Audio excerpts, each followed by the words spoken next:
छत्रपती शिवाजी महाराज की जय भवानी, भारत माता की। आजच्या मला सांगितलं आढावा बैठक आहे, पण इकडं आल्यानंतर बघितल्यानंतर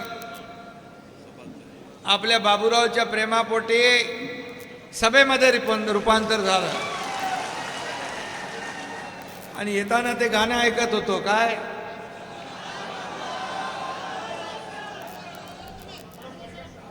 आता बाबूराव आलेला आहे, त्याला आता दिल्लीत तुम्हाला पाठवायचं आहे।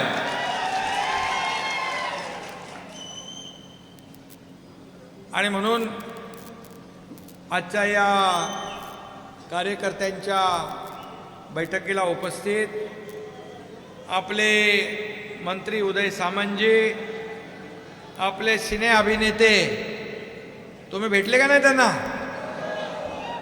गोविंदा, आपले लोकप्रिय सिने अभिनेते नेते, ते फक्त आपला प्रचार करायला नाही तर आपल्या बाळासाहेबांच्या शिवसेनेमध्ये त्यांनी प्रवेश केलेला आहे। ये वाला लेते हैं। Inverter AC. आप गैम्बलर हो ना? गैम्बलर? जुआ खेलते हो ना? तुम जुआ खेलते हो? अरे नहीं, ये तो कुछ भी बोले जा रहे हैं। इतनी महंगी और नाजुक एसी खरीद कर स्टेबलाइजर नहीं लोगे तो ये जुआ नहीं हुआ तो क्या हुआ? सिर्फ एक फ्लक्चुएशन आपके इन्वर्टर एसी के पार्ट्स को डैमेज कर सकता है। उसे वी गार्ड से सुरक्षित रखिए। We guard, India's number 1 stabiliser. आणि मनापासून ते काम करतायत। पहिला असा सिने अभिनेता, पहिला हिरो असेल की त्याने स्वतःहून आला आणि मला म्हणाला, आपका बहुत काम सरकार का अच्छा चल रहा है, तुमचं काम चांगलं चाललंय, गोरगरिबांना न्याय देण्याचं काम सुरू आहे, मला पण तुमच्या पक्षामध्ये संधी द्या, आणि त्यांनी काम चालू केलं। आनंद जाधव, भीमरावजी केराम, आपले आमदार तानाजी मुटकुळे, आमदार संतोष बांगर, आमदार उमरखेड नामदेवरावजी ससाने, आमदार वसमत राजीवजी नवगरे, शीतलताई म्हात्रे, माजी खासदार शिवाजीराव माने, गजाननरावजी गुगे, आपले गजानन गुगे आले तिकडे, आम्ही सोबत होतो, आपण सोबत होतो विधानसभेला, आणि उत्तमराव इंगळे, माजी आमदार उमरखेड, राजेंद्र नजरधने, माजी आमदार उमरखेड, रामरावजी वडकुते, माजी आमदार वडकुते साहेब कुठे गेले? ते आपल्या परभणीला जागा दिली तुम्हाला, आपले त्यांना पण निवडून आणायचं आपल्याला,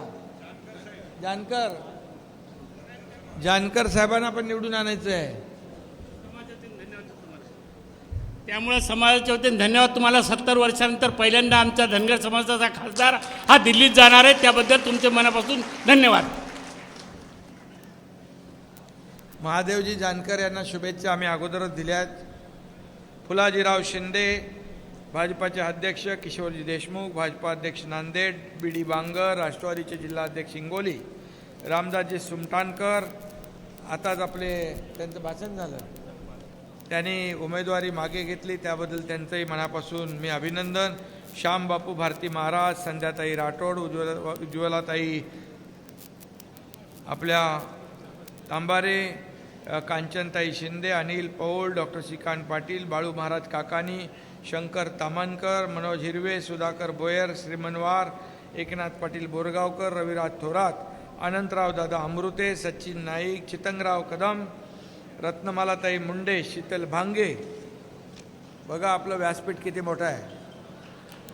कोणी राहिला असेल तर सर्व सन्माननीय व्यासपीठ, आणि उपस्थित ज्यांनी यामध्ये इच्छुक म्हणून इच्छा व्यक्त केली होती, परंतु जेव्हा महायुतीचा उमेदवार ठरल्यानंतर त्या सगळ्यांनीच आपले उमेदवारी अर्ज मागे घेतले, त्यांचं मी मनापासून अभिनंदन करतो, मनापासून धन्यवाद देतो। त्यामध्ये मला वाटतं आपले हे आपले डॉक्टर देवसरकर डॉक्टरही इच्छुक होते आणि तिकडे आपले कोण ते आपले श्रीकांत पाटील आणि श्यामबापू भारती, रामदास पाटीलजी, गजानराव घुगे, तर आपण मगाशी त्यांचं अभिनंदन केलं मी. रामरावजी वडकुते, इंगळे साहेब पण होते. या सगळ्यांचं, माने साहेब होते, मनापासून मी अभिनंदन करतो. आणि त्यांनी बघितलं एक सर्वसामान्य शेतकऱ्याच्या कुटुंबातला मुलगा आज उमेदवार होतोय बाबूरावच्या रूपाने. त्यामुळे सगळ्यांनी एक दिलाने या ठिकाणी काम सुरू केलं.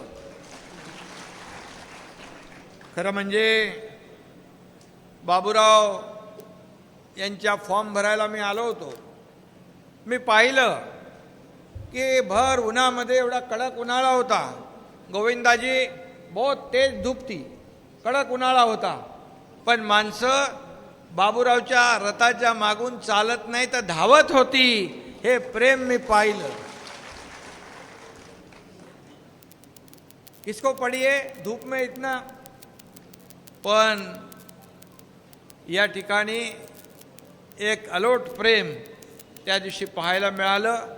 आणि खऱ्या अर्थाने जे काही एक सर्वसामान्य कुटुंबातला माणूस जेव्हा या ठिकाणी उमेदवार होतो तेव्हा अशा प्रकारची परिस्थिती निर्माण होते.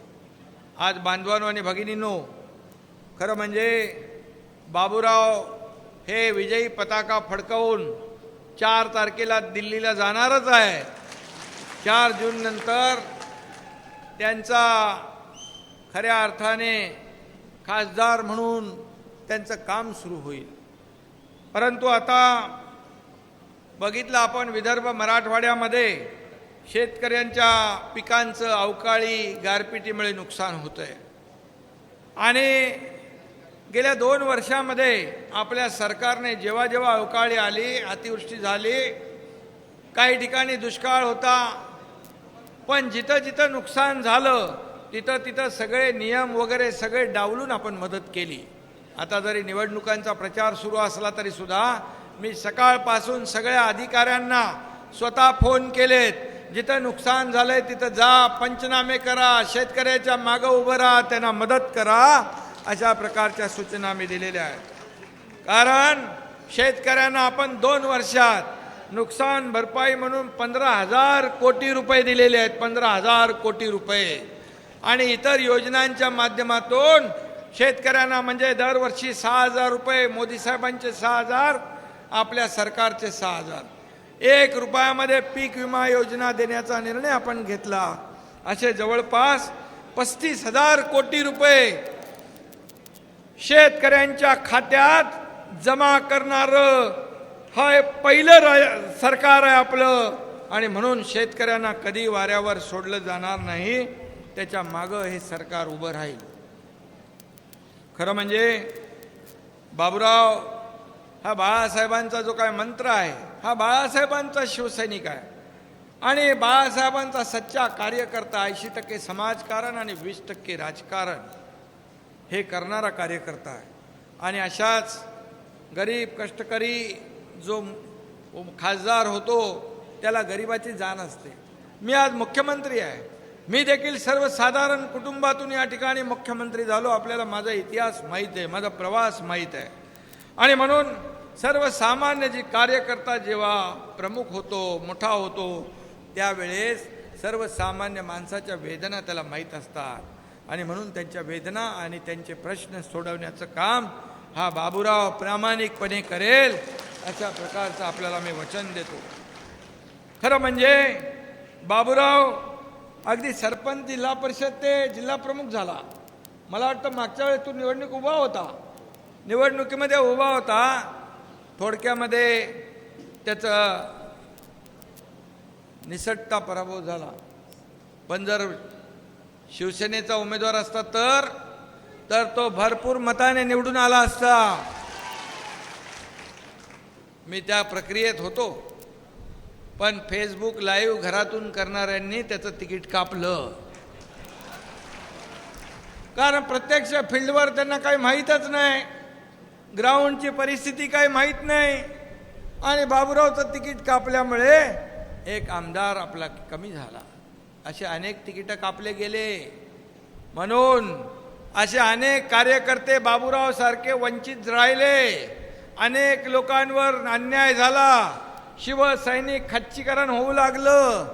आणि म्हणून या एकनाथ शिंदेने 1.5-2 वर्षापूर्वी जे धाडस केलं उठाव करण्याचं, ते अख्ख्या जगाने पाहिलं. आणि म्हणून शिवसेना वाचवण्यासाठी, धनुष्यबाण वाचवण्यासाठी, या सर्वसामान्य माणसाच्या, गोरगरिबा माणसाच्या जीवनामध्ये आनंद देण्यासाठी आम्ही सरकार स्थापन केलं. बाळासाहेबांच्या विचाराचं, शिवसेना भाजपा युतीचं. खरं म्हणजे ते 2019ला व्हायला पाहिजे होतं, परंतु स्वतःच्या स्वार्थासाठी, मुख्यमंत्री पदासाठी बाळासाहेबांचे विचार सोडून दिले. या महाराष्ट्रातल्या जनतेच्या मनामध्ये जे होतं त्याच्या विरुद्ध केलं. यांच्या विश्वासघात या आपल्या महाराष्ट्रातल्या जनतेचा केला. आणि म्हणून आम्ही दुरुस्ती केली 2.5 वर्षापूर्वी. चुकीची दुरुस्ती आम्ही केली. जर 2019लाच सरकार, खरं म्हणजे आपण बाळासाहेब आणि मोदी साहेबांचे फोटो लावून मतदान मागितलं, बरोबर आहे? मग सरकार कुणाबरोबर स्थापन व्हायला पाहिजे होतं? झालं कुणाबरोबर? आणि म्हणून आता तर राजू पण आपल्याबरोबर आलेला आहे, अजितदादा पण आले, मनसेचाही पाठिंबा मिळाला. एक हे सरकार मजबूत होत चाललेलं आहे. आणि म्हणून सरकार आज पडेल, उद्या पडेल, परवा पडेल, तेरवा पडेल, असं म्हणत सरकार मजबूत झालंय. त्यांना ज्योतिषी त्यांचा कच्चा निघाला. त्यांना मी म्हणालो, तुम्हाला माझ्याकडून पाहिजे तर पाठवतो ज्योतिषी. कारण या ठिकाणी सरकार काम करतंय. सरकार सर्वसामान्य माणसाच्या सुखदुःखामध्ये धावून जातंय. आणि म्हणून त्यांचा टांगा पलटी करायला लागला. मला सरकार पलटवावं लागलं. आज या राज्यामध्ये आज आपण किती निर्णय घेतलेत, शेतकऱ्यांचे, कष्टकऱ्यांचे, कामगारांचे, माता भगिनींचे. माझ्या माता भगिनी इकडे आहेत. ST मध्ये 50% सवलत दिली प्रवास करताना. आता आमच्या माता भगिनी म्हणतात आपल्या पतिराजाला, तुम्ही थांबा, मी अर्ध्या तिकिटात बाजार करून येते. 50% सवलत दिली. ज्येष्ठांना आपण सवलत दिली. महिला सक्षमीकरण आपण करतोय. बचत गटाला दुप्पट अनुदान सुरू केलं. CRPचं दुप्पट अनुदान सुरू केलं. ह्या सगळ्या गोष्टी ज्या आहेत, लेक लाडकी लखपती, 18 वर्षाच्या मुली होईपर्यंत 1 लाख रुपये तिच्या खात्यात जमा करण्याचा निर्णय घेतला. आज आपण वयोश्री योजना चालू केली. जे वयोवृद्ध आहेत त्यांना काठीचा आधार मिळाला पाहिजे, सरकारचा आधार मिळाला पाहिजे, हे आपण करतोय. आज उद्योग आपण आणतोय. आज उद्योग आपण आणल्यानंतर रोजगार मिळणार आहे. उद्योग मंत्री इकडे आहेत. मी दावोसला गेलो होतो, त्यावेळेस वर्ल्ड इकॉनॉमिक फोरममध्ये गेल्या वर्षी 1,37,000 कोटीचे आपण करारनामे केले. जवळपास 70-80% कामं आता पुढे जात आहेत. यावेळेस गेलो 3,73,000 कोटी रुपयाचे आपण MOU साईन केले. आणि तिकडून इकडं आल्यानंतर देखील 2 लाख कोटींचे, म्हणजे 5 लाख कोटीपेक्षा जास्त आपण रोजगार या ठिकाणी आणतोय. आज MIDC इकडे येते, राजूच्या इकडे येते, संतोषच्या इकडे येते. आता राजू तू मागणी केला, तुमची राहिली आहे, यांची राहिली आहे, हे पण करून टाका. आता खासदार झाल्यावर त्याची तर करायलाच लागेल. उद्योग हे देणार आहे, हे सरकार देणार आहे. रोजगार देणार, योजना देणार, लाभ देणार. आणि म्हणून राजू, आता तुझ्याकडे MIDC झालेली आहे, तुझ्यातल्या लोकांना रोजगार मिळणार आहे. आता तू पण या बाबूरावच्या मागं असा धावला पाहिजे की तुझ्या पण वसमतमधून 50,000चा लीड त्याला मिळाला पाहिजे. कारण तुमची दिल्लीतली कामं हक्काने बाबूरावला सांगू शकतो आपण.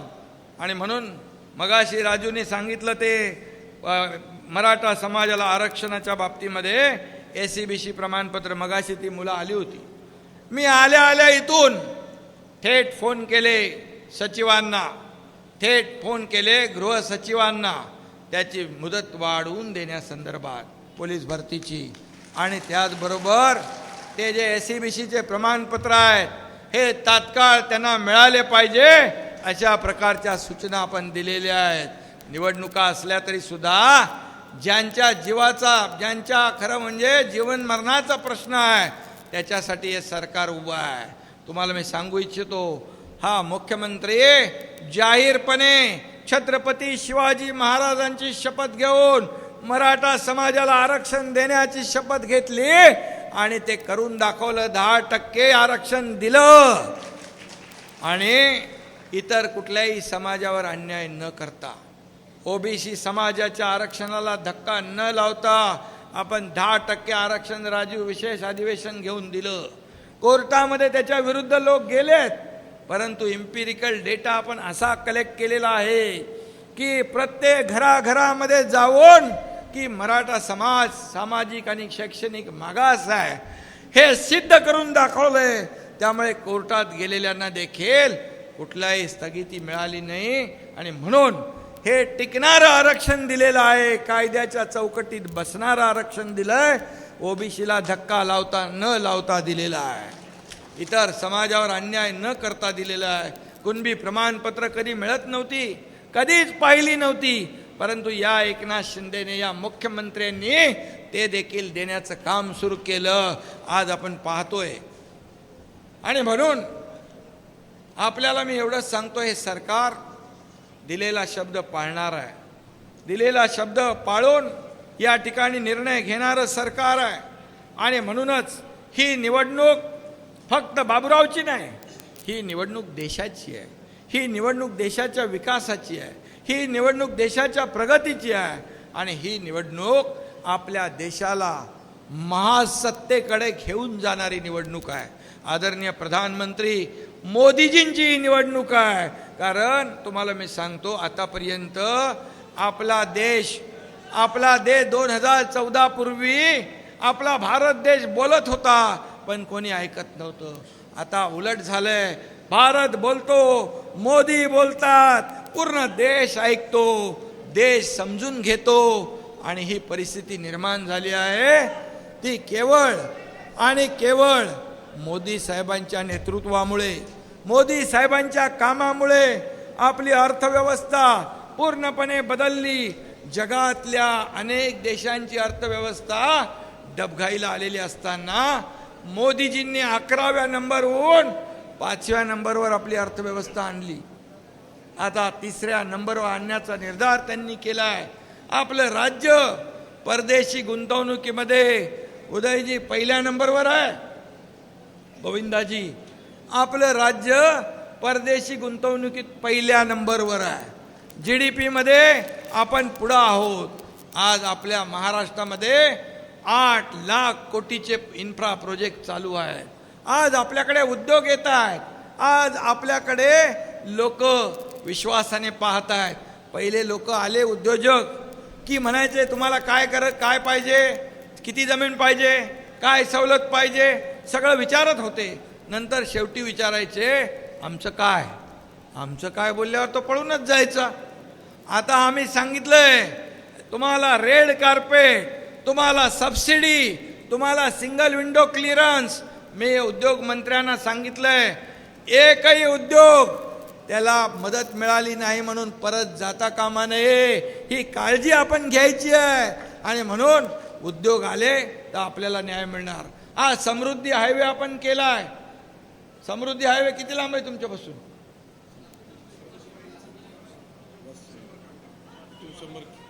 समृद्धी हायवेला पण मी आता तुम्हाला सांगतो, इथून एक कनेक्टर देऊ आपण.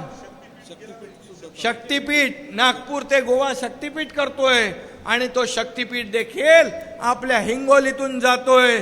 शेवटी आपल्याला आज विकास करतोय आपण. आज मुंबईमध्ये विकास होतोय, हिंगोलीत होतोय, आपल्या बाजूच्या यवतमाळ वाशिममध्ये होतोय, बुलढाण्यात होतोय, मराठवाड्यात होतोय, विदर्भात होतोय.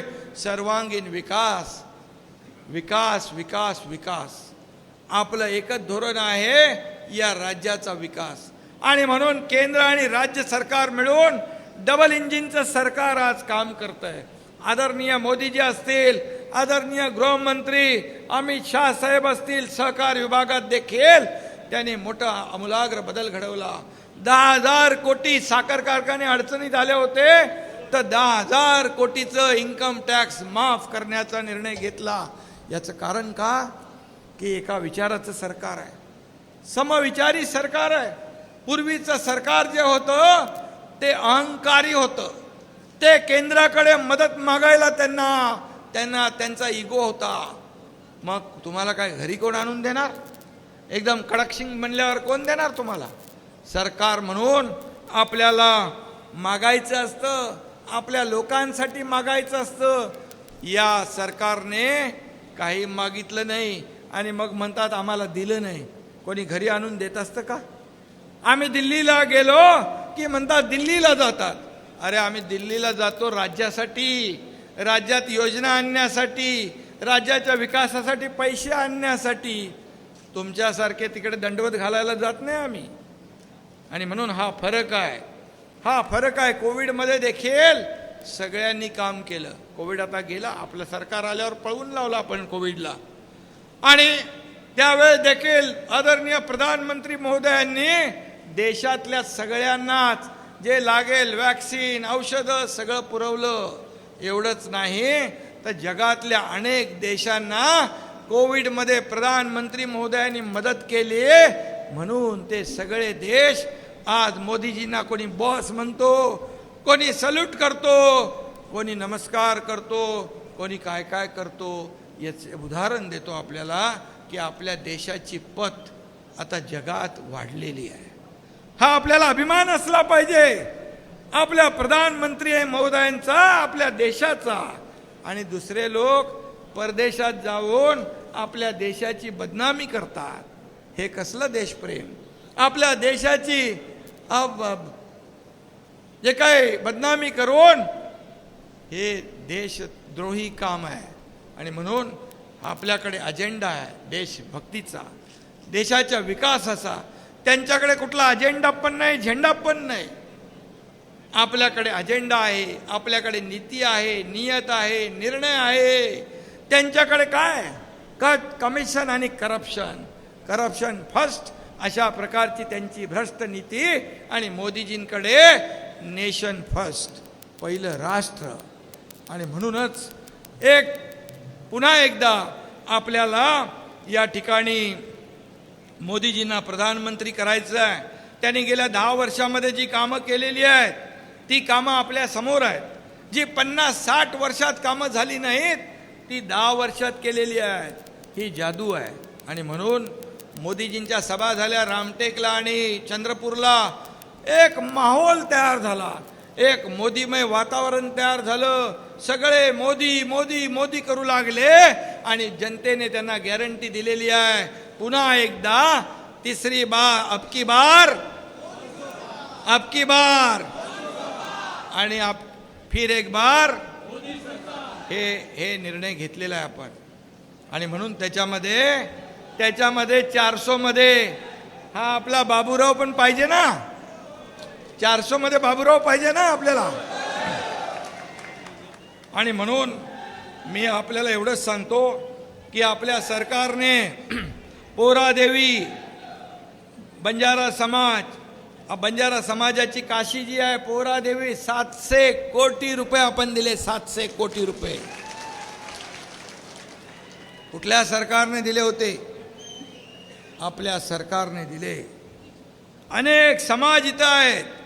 या सर्व समाजाला पुढं आणण्यासाठी आपण काम करतोय. आणि म्हणून विरोधकांच्या पायाखालची वाळू सरकलेली आहे की त्यांना काय करावं हे सुचत नाही. मोदीजींना 2014 साली त्यांनी विरोध केला, 2019ला विरोध केला. 2019ला तर विरोधी पक्ष नेत्याचे एवढे आकडे पण त्यांचे आले नाहीत. 10% त्यांना विरोधी पक्षासाठी एकूण खासदारांच्या संख्या लागते ते पण आले नाहीत. आता 2024 साली पण तोच प्रकार त्यांनी केलाय. सगळे एकत्र आलेत, मोदी द्वेषाने पछाडलेले आहेत, मोदी द्वेषाने पीडित आहेत. पण जेवढा आरोप मोदींवर करतील, जेवढ्या शिव्याशाप मोदींना देतील, तेवढी ही जनता मोदीजींच्या बाजूने जाते. आणि म्हणून येणाऱ्या या निवडणुकीमध्ये आपल्याला प्रत्येकाला आपला खासदार निवडून द्यायचा आहे. मोदीजींनी त्या दिवशी भाषणामध्ये सांगितलं, बूथ लेवलवर काम करा. बूथ लेवल निवडणुकीमध्ये महत्त्वाचं आहे.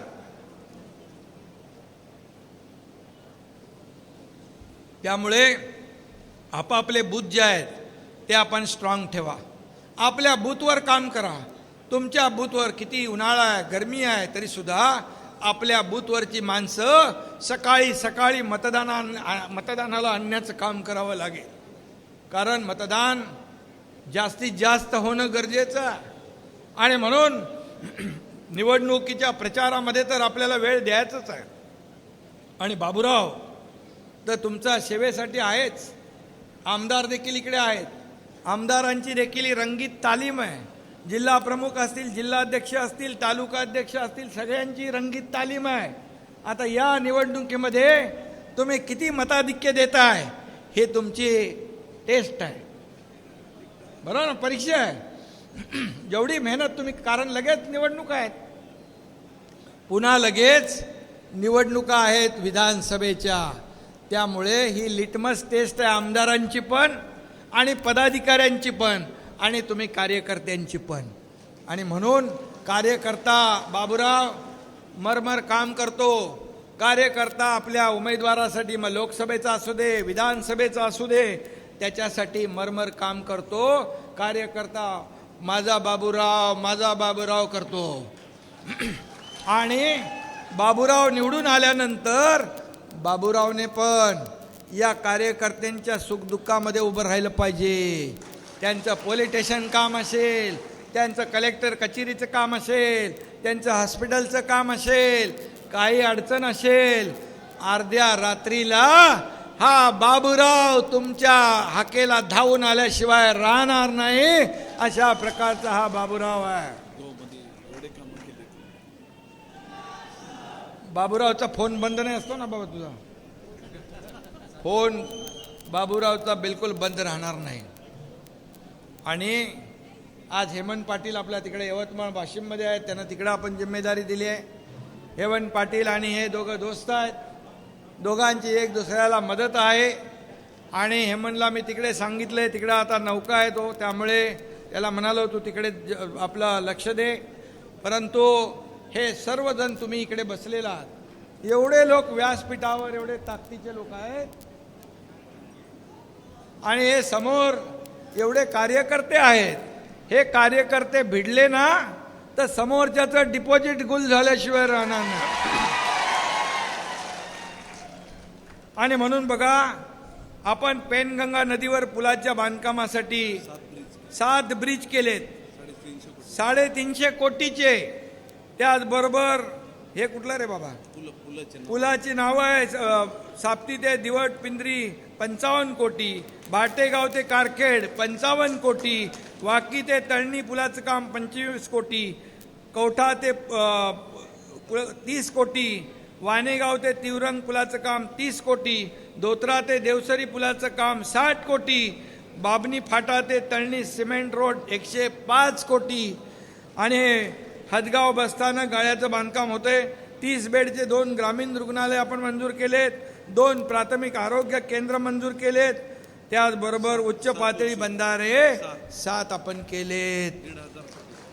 1,500 कोटींचे. कधी झाली होती एवढी कामं?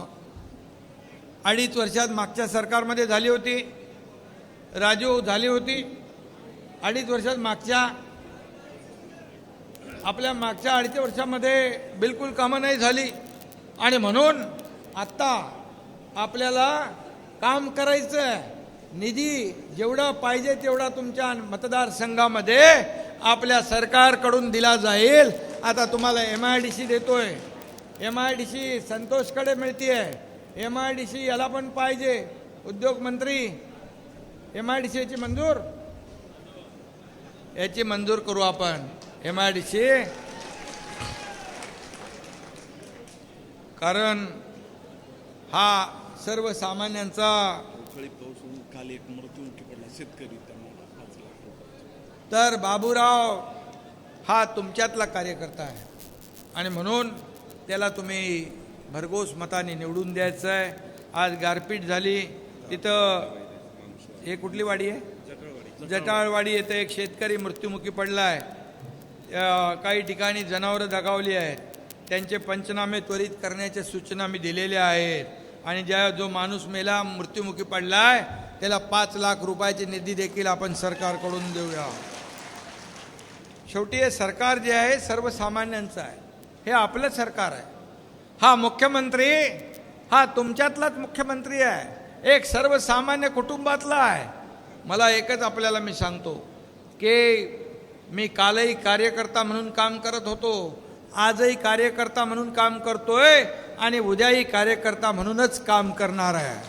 आणि म्हणून मी आज दिवस रात्र काम करतो, लोकांमध्ये जातो, लोकांशी बोलतो, त्यांचं ऐकतो. हे ऐकून घेणारं सरकार आहे, ऐकून काम करणारं सरकार आहे. आणि म्हणून लोकप्रतिनिधी आपण पण लोकांमध्ये गेलं पाहिजे, लोकांमध्ये मिसळलं पाहिजे, तेव्हा आपल्याला जनभावना कळतात आणि आपण त्याच्यावर मार्ग काढू शकतो. आणि म्हणून ज्या लोकांनी मला निवेदनं दिलेली आहेत, ही सर्व निवेदनं आमच्या कार्यालयाकडून त्याची स्क्रुटनी होईल, छाननी होईल, त्याच्यावर पुढची कारवाई होईल. अशा प्रकारचं मी आपल्याला शब्द देतो. पुन्हा एकदा या देशाचे म्हणजे बाबूरावला मत, धनुष्यबाणाला मत म्हणजे मोदींना मत, धनुष्यबाणाला मत म्हणजे मोदीजींना मत, बाबूरावला मत म्हणजे देशाच्या विकासाला मत, आणि धनुष्यबाणाला मत म्हणजे देशाच्या प्रगतीला मत. म्हणजे जिकडे धनुष्यबाण आहेत, काही ठिकाणी आपले कमळ आहेत, आपली राष्ट्रवादीबरोबर युती आहे, तिकडे घड्याळ आहे. आणि म्हणून आपण महायुतीच्या, आपल्यावर रामदास आठवले आहेत, आपल्याबरोबर कवाडे साहेब आहेत, आपल्याबरोबर महाराष्ट्र नवनिर्माण सेनेचे राज ठाकरे साहेबांनी देखील आपल्याला सपोर्ट केला आहे. हे सगळं जे आहे, हे सगळं का होतंय? कारण मोदीजीच्या नेतृत्वावर विश्वास दाखवत आहेत. देश प्रगतीकडे चाललाय, देशात विकासाकडे चाललाय. आणि म्हणून राज्यात देखील विकास प्रकल्प आपण पुढे आणतोय, बंद पडलेले प्रकल्पांना चालना देतोय, योजना देतोय. शासन आपल्या दारी आपला सगळ्यात लोकाभिमुख कार्यक्रम आपण करतोय. आणि म्हणूनच मी आपल्या सगळ्यांना शुभेच्छा देतो. पुन्हा एकदा मनापासून आपल्याला धन्यवाद. आणि आपला एकच नारा,